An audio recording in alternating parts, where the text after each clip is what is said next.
Hello everyone, first off I want to say thank you very much for checking out this video, and if you are interested, please hit that subscribe button down below. I'm going to be posting a lot more content in the weeks to come, so let's prepare for that.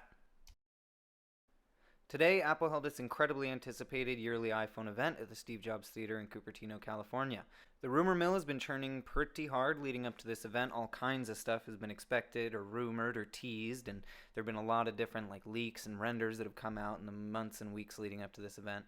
But as we expected, most of the stuff that was rumored turned out to be pretty accurate. While I'm a little sad we didn't get a preview of Apple's Tile competitor or any new iPad Pros, which I would have really liked, Apple did still show off some amazing tech. I'm going to be separating this whole review and roundup into a few different videos. This one is going to center on the iPhone, so let's jump right in. Cameras, and yes, more cameras. This year, it's pretty apparent that Apple is pushing hard into the photography features in its flagship iPhones. The company released 3 brand new models today: the iPhone 11, the iPhone 11 Pro, and the iPhone 11 Pro Max. The iPhone 11, which you see right there, now comes standard with a dual lens camera that's been given a huge upgrade to allow for a lot more expression in your photography and videos. But let's talk about the iPhone 11 Pro's cameras, because they pretty much are similar to the 11's cameras, just pushed a little further.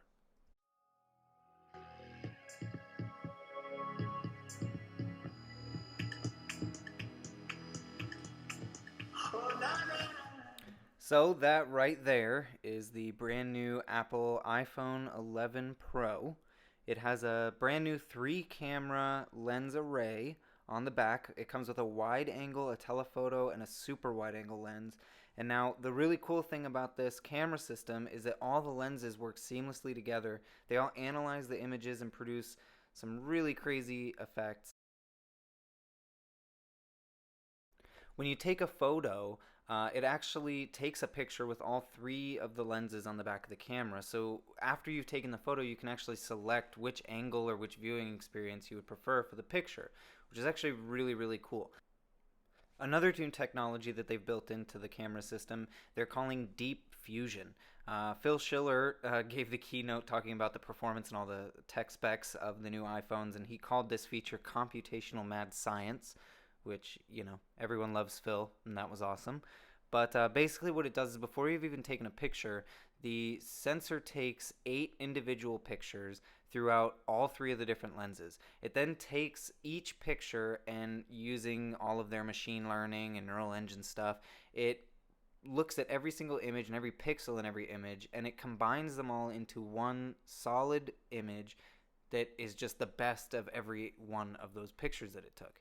It looked amazing. The picture that they showed off at the keynote was just of a guy lounging in a nice sofa with a cool knitted sweater on. But I mean, it really showed the insane detail that this new feature is able to produce with the technology that they built into it. The new camera system is hands down the best camera system already. I mean, just looking at pictures and watching the video of it, out of anything on the market.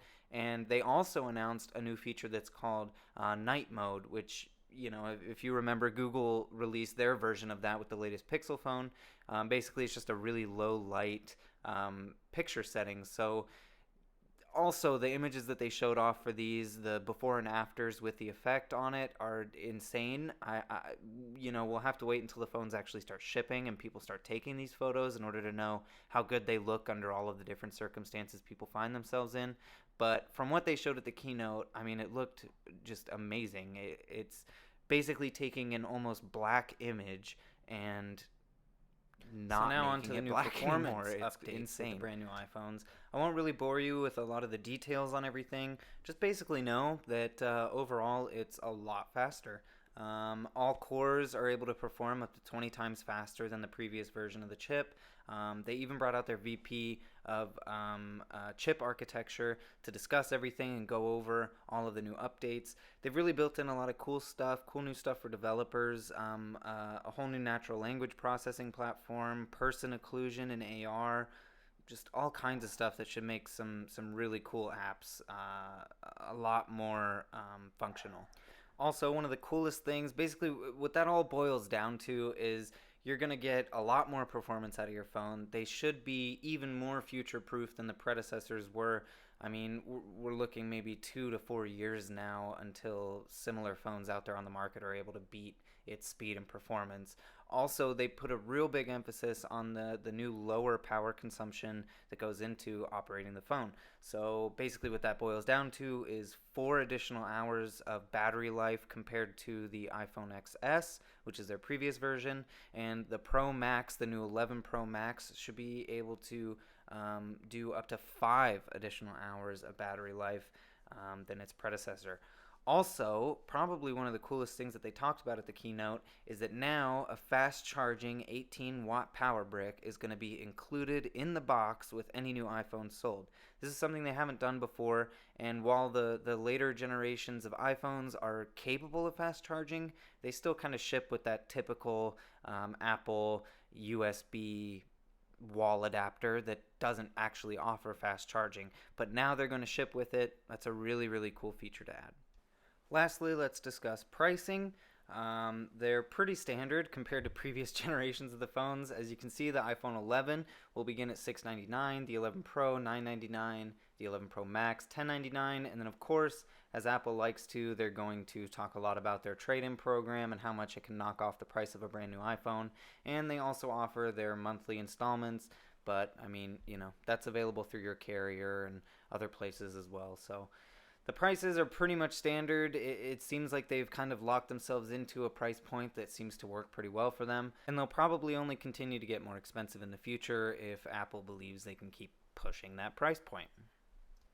So there you have it. While it wasn't super in-depth, there's a little overview of the brand new iPhone 11, 11 Pro, and 11 Pro Max that Apple just unveiled today. The keynote was a lot of fun to watch. There were a lot of really cool videos. They showed off some new trailers for some of their upcoming original programming and talked about a lot of other features that I didn't cover here in depth on this video.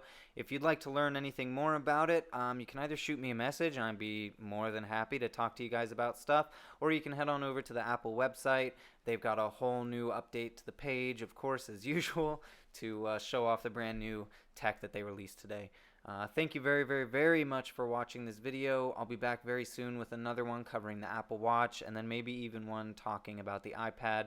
Please give me any support that you can. Let me know in the comments what kind of stuff I can improve on for my future videos, what kind of stuff you guys like about the way that I'm doing things. And I'm going to leave you with a little bit of footage that Apple showed off during the keynote. There were a couple really cool film clips that they showed. They partnered up with a director and a cinematographer and let them use the new iPhones and the new camera systems to shoot some really, really cool footage that honestly is hard to believe came from a phone that fits in your pocket. So check out that video, like my video, subscribe to my channel, and let me know what you guys think and what kind of stuff I should talk about in the future. Thank you.